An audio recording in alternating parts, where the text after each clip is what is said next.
So these apartments are now called Crest Oasis, and they used to be called Camden Oasis back when I lived there, coming back from 9/11 September. No, I see. I got here probably like 2000, late 2002, like before Christmas of 2002. Or that could be wrong about that. I have to do the math in my head. I have to figure out when I got here. It was Camden Oasis when I lived here. I wrote 3 books here when I lived here. I'll try to go in through this way. So September 11th, I did go through that in New York City. So I was in Manhattan on 21st Street during September 11th of 2001. Then that following semester, right before summer, probably around May, right before June of 2002, I moved back to Texas. I moved in here probably that summer of 2002. I lived here. I did theater, wrote poetry, music on my guitar, and songwriting. You guys try and break a sound barrier.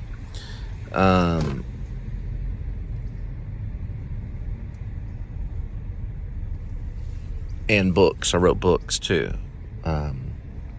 Like short stories, fictional novel stuff. Mostly for fan fiction and for what used to be poetry.com, which crashed. But fan fiction's still around.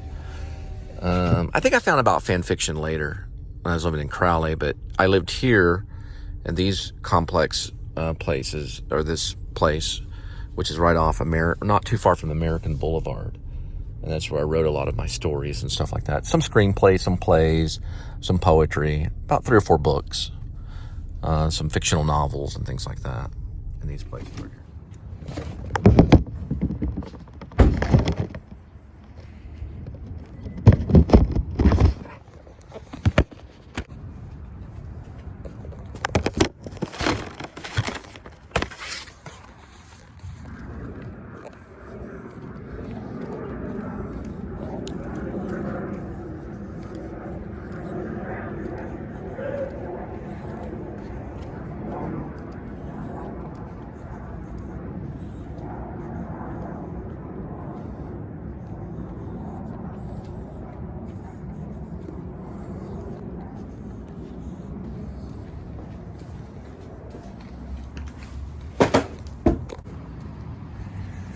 So I lived 2310 right there. And I'll tell you the story of this place. I'm actually going to go up. I used to jog around a whole lot.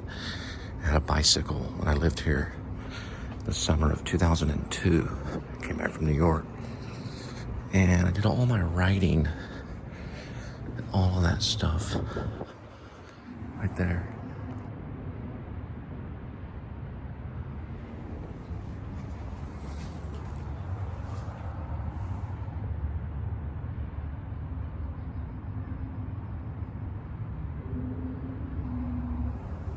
Right there. I used to come down here. The crazy neighbors lived right there. And one time, I got mad because they were playing rap music too loud. There was these white guys, kind of like Eminem style kind of guys. And I went to go do my laundry late at night. The guy came down after me. And he goes, "Hey." And I turned around. Right here, he had a knife in his hand, but his hand was open like that. He put his hand out like that. And so I went through here and my laundry and looked back, and he was still there with a knife in his hand. Walked way over here and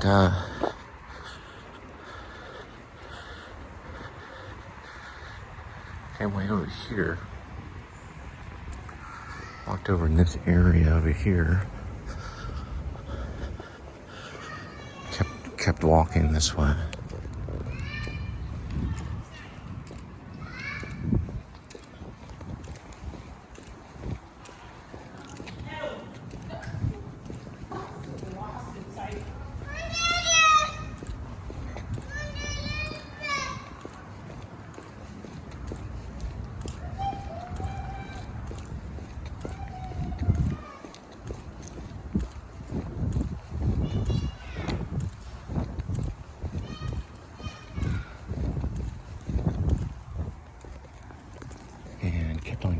down this way.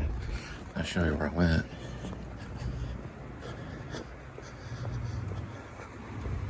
It's a long time ago. It was 2002. And he didn't follow me this far.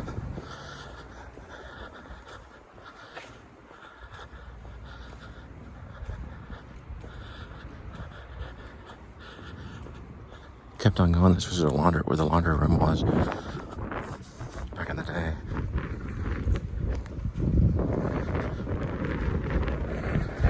And it's right next to the tennis court, right by the pool. It's right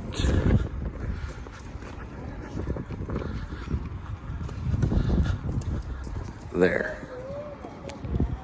The other side of the pool is a exercise room.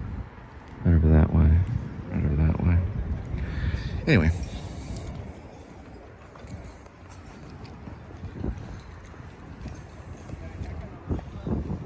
See if I can see it better this time.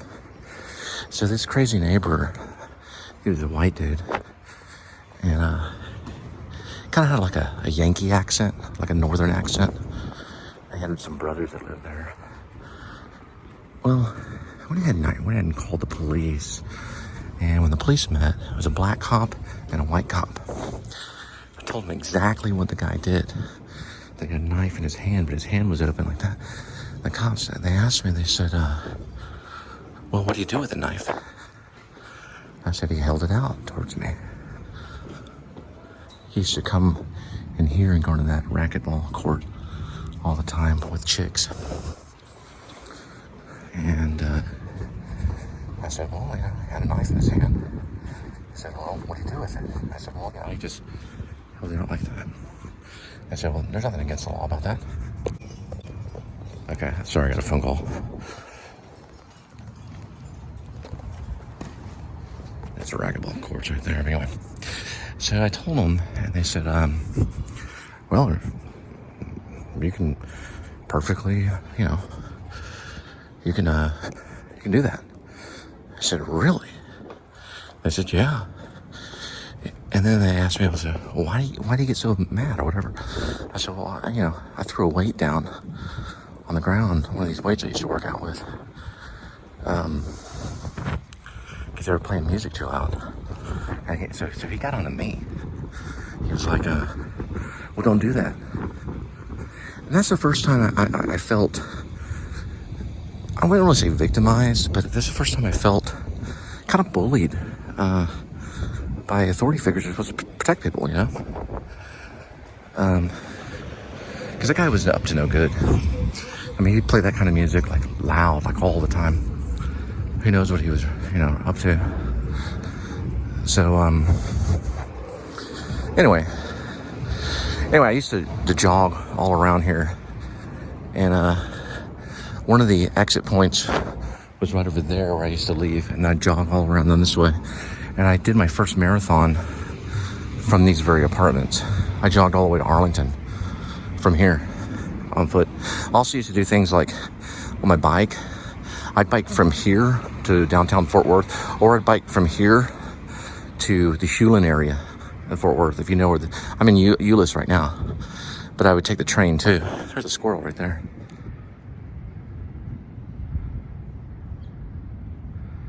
And it was a really cool place to live, and write and things like that.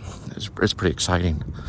But this is the first place I lived when I came back from New York on my quest to break in to making movies in Hollywood.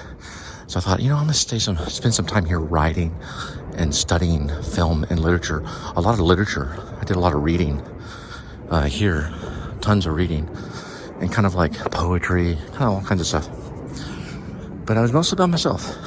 Now I will tell you, I did get skinny. So I weighed at times 147 pounds and I'm 6 foot.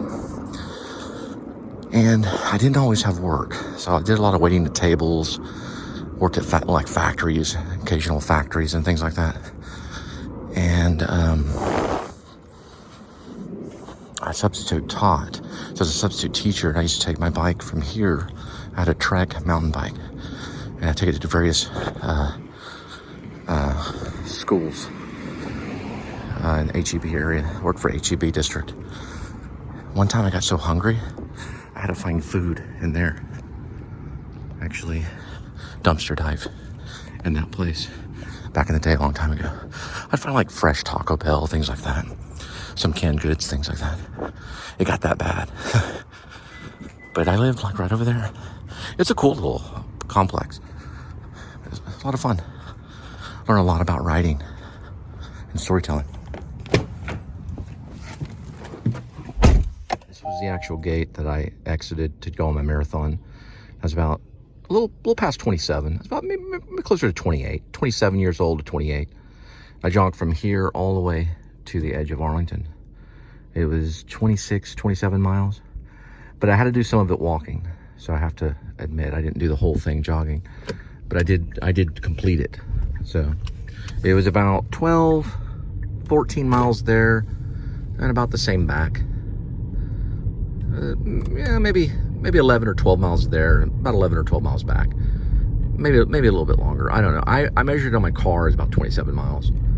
But, I didn't, in your car, it's a little different than the sidewalk. It could have been longer than a marathon, but I did that all in one day. It took me about, man, I didn't even really time it, to be honest. I just did the measurements, but I don't know how long it took me. Probably 3, maybe 4 hours, maybe longer. I really don't know. I don't remember. Halfway through it, I got real tuckered out. I was able to do it though. And every day, well, not every other day, I used to go this pathway here on my bicycle. There's a Kroger on the other side of town over there.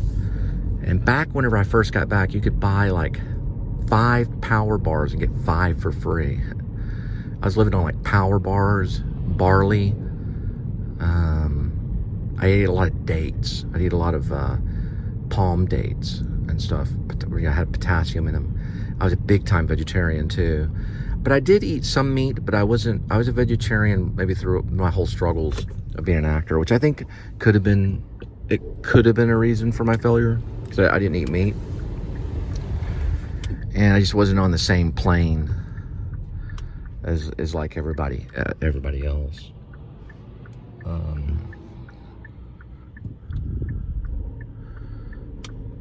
But I do have a story about this Jesus flag. And I stole a Nutri-Grain bar, 50-cent Nutri-Grain bar. It was actually buy one and get one free.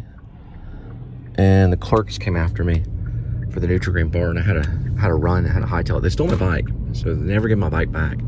So a Nutri-Grain bar cost me about $300 or $400. And there used to be a Jesus flag right there. They don't have it waving right now. It's a black and white Jesus flag now. Yeah, those are the apartments right there. And I that day, finally, after living there for almost 2 years, after the clerks came after me, and they launched the police over a 50-cent Nutri-Grain bar, I hid in a stack of bushes, a little thing of bushes, and they were patrolling the area, and they patrolled right by, and I jumped out and jumped a couple fences, ran across a field to that Jesus flag, and then I got there, I said, screw this place, and I decided to go home, and that's where I tried to finish up my teaching certification, and never quite finished it completely. I already had my bachelor's and I had postgraduate, but I never finished the actual state certification where I could apply to public schools. I could still apply to private schools today and still be hired as a teacher. I could be hired as a teacher, anybody that's watching this could hire me as a teacher. When it comes to when it comes to private or public, but they have to go through certain standards to make sure you're certified. They can also hire me as private school teacher. Private schools don't have regulations by the state. They're almost like a church. It's like a private school organization. They can hire whoever they want for whatever reason they want. But a public, they have to go through statewide competencies, or they have to make sure that the teacher is certified to meet all the competencies that the state expects from their teachers. It's a lot of multiculturalism, and it's a lot of stuff, but private schools can hire whoever they want. But a lot of times they do hire teachers that are certified, but they can do their own training. But I was also going to UTA when I lived there too. So I was studying pedagogy at UTA, which is like basically education for high school level, secondary is what they call it, secondary level. And it was real weird why I didn't get certified. And then I moved back to Fort Worth after the Nutri-Grain bar incident, which I thought was really stupid. It happened down this road of Harwood. Made it back safe. So I don't know what they were going to do to me. I didn't want it to go on my record, you know, over a Nutri-Grain bar. But what really happened was kind of confusing. I had put it in my pocket. I had a bunch of other stuff that I was holding. And I paid for, I had the receipt. I had a receipt and everything. But you still don't want to face all that shit even with a receipt. And the guy walked me back in, and I told him where I found the Nutri-Grain bar. And then I just kind of threw everything down. He grabbed my backpack, ripped the backpack off my back. The guy should have went to jail for assault, really. He was a clerk. And left my bike there. I just went off on foot. They ended up getting my bike. But I had a receipt and everything. That's what made me mad. Because I did pay for most of the groceries. I forgot the Nutri-Grain bar, you know, was in there or whatever. And he was, I saw you put that Nutri-Grain bar in your pocket. I was like, what Nutri-Grain bar are you talking about? And so he talked me into going back in the store, which was a mistake. So I went back in the store, and then I walked back to the back aisle. And I said, oh, those Nutri-Grain bars? And he said, yeah. And then I took the Nutri-Grain bar out of my pocket and just threw it on the ground and started running. And then he chased me. They don't have the right to chase you. So as I left, you know, this is all over 50 cents, you know. They don't care. They don't see, legalism is that way. But I got away, or, you know, Nutri-Grain bar thing.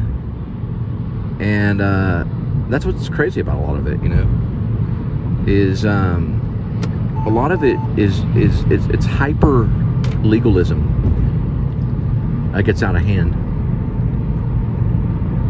But anyway, so what ended up happening was I went back to Fort Worth, and I attempted to get certified. So I lived in my old room, and I took the UTA courses, the final courses that I needed to be certified teacher in the public, or a certified teacher in the state of Texas for public schools.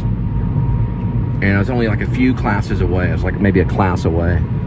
And my stepdad got irritated with something I did. I don't remember what it was, and I had to leave. So I left, and for 24 hours I had nowhere to go. My friend Danny Whitworth, the brother of Johnny Whitworth, who is AJ in Empire Records, his brother's name's Danny. Danny picked me up, and I was going to take a Greyhound to LA and just start my career again, just on foot, no car or anything. My sister got a hold of me and said, oh, I got a place for you in Crowley, and that's where I met my first wife.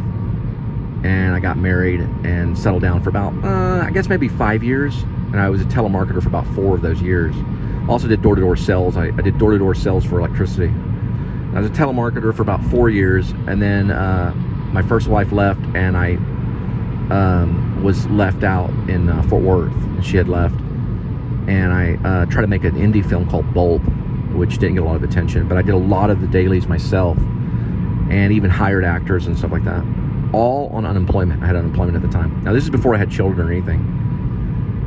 Then I hung out with a lot of weird people, some of them more weird than others.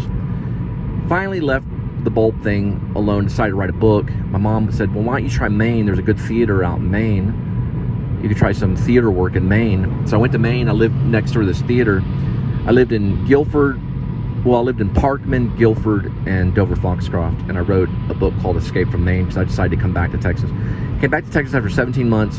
I worked in Maine. I worked in the wood industry. So I did basically factory work for medical and food products, like tongue depressors and corn dog sticks. We made corn dog sticks mostly. A lot furniture. We even did furniture too. And we were basically packers and sorters. I did that for 15 months. And then I came back to Texas, and I met my second wife and had 3 children. I started a family mostly in Irving. Didn't do a lot of writing, mostly just worked for a bank. And I worked for a bank for about 4 years. Then after working for the bank, I decided, well, my wife left me. So my wife left, I came home, everybody was gone. I went, oh crap. She left with the three kids. One kid was about 5 years old. The daughter was about 4, and the youngest child, who was my youngest daughter, was about 3 months. old, and she left. And I decided to start a film company, for making movies. And I did write a lot of plays. I wrote 3 plays, and I did play readings in the place where I lived in Irving, in the apartment I lived in Irving. I did 3 play readings that were original written that I wrote. And after that, I decided to move from Irving. Wrote a lot of poetry. I wrote about 600 songs that I posted on, basically SoundCloud, and stories and things like that. A lot of stories and stuff. Came to about 600, and then I left and went to Carrollton and moved to a place called Mansions at Sunset Ridge. That's where I finally met Linda and decided to form, from watching Jordan the Lion and Adam the Woo, decided to form p.s.s, which is the Please Subscribe Show, which now is the Please Subscribe Show, which is p.s.s, which I only post occasionally because most of these are just vlogs. They're just vlogs, just video logs. But every once in a while, I'll put a p.s.s on there, just kind of remind you that it's for the Please Subscribe Show. And also I put it in the descriptions, which you can donate. And I still plan to make features. I want to do narratives. I like fiction. I like fiction more than documentary, but I do documentary as well. So it's mostly documentary vlogs, just kind of journal, kind of, I guess, documentary, just daily living and food delivery. And so, and pop culture. I talk a lot about movies and stuff, and other vloggers too. And so I just kind of do that, and eventually I want to try to find the way to get the funding together. And I'm thinking I've got to the point where I'm getting so tired of waiting for funding that I'm really thinking about just making a narrative. But I'm gonna be secretive about it, to tell you the truth. I'm not gonna tell you anything about it, because I've talked a lot about different narratives that I want to make, and none of them come true. So I'm decided to keep this one a big time secret. And I do have a process on how I want to do it, but I'm not going to tell you how I'm going to do it. I'm not going to tell you how I'm going to get the money. I'm not going to tell you how things happen. That part is secret, so you will not know. But I do plan to be a full-on filmmaker, and I don't give a flying F-U-C-K what Hollywood thinks at all. I'm not asking permission at all, okay? I'm not asking anybody permission at all, nor will I ever, okay? If they want to fund it, they have every right to. And I won't turn down a single penny they want to help with. But I'm doing this all on my own for right now. And I hope that one day it'll come to understanding that I am a filmmaker and that I will be making movies for the big screen. That's ultimately has always been my plan. Now, I also really like writing. I like the fact that people like Quentin Tarantino write books, because he writes like these little short novellas. I like the idea of writing. I like that idea. And also eventually I want to get into painting too. Painting is very messy, especially oil painting. My favorite director finally have come to the decision is actually David Lynch. He's my favorite director because I think he is true to the creative, radical idea of coming up with an original idea. That radicalization of coming up with your own idea. Also, another reason why I like Lynch the most is because he doesn't just come up with his own original ideas, but he also approaches it in an original way, which is impossible to mock. So I like the idea of the filmmaker, but I also like the idea of making your own music, which is another thing Lynch does opposed to the other great directors, even Fellini. Because I don't think Fellini went to that extreme to make his own music, but David Lynch did. So he not only did his own original paintings, but David Lynch also made his own music. Like, he originated his own music. I like that idea. Because music is important in film. It's important in all of this. You know, in all storytelling, music is important. And it's also personal. It's a personal thing, music is. But anyway, I do have some plans. I am putting together a script. You will know nothing about it. I will not release the information on the vlog at all about the movie, at all. If you want an audition or something like that, send me information, because I can always keep up with you later on. Okay, I've met other filmmakers doing this kind of stuff, and I know that later on they're going to have a lot of money, and they're going to be able to make their own movies. So one day, this money crisis will end in my life, and I won't have to worry about money. And I will start to feel freedom, you know, because I don't feel it now. I don't feel free now. I wish I did. I do to a certain extent. As an artist, I do. But I have a feeling that once the money comes around, I'm not going to feel free as an artist, but I'm going to feel free as a person, you know, because I won't have to sit there and worry about money. But right now I do. So thanks for watching. And today is December 2nd of 2022.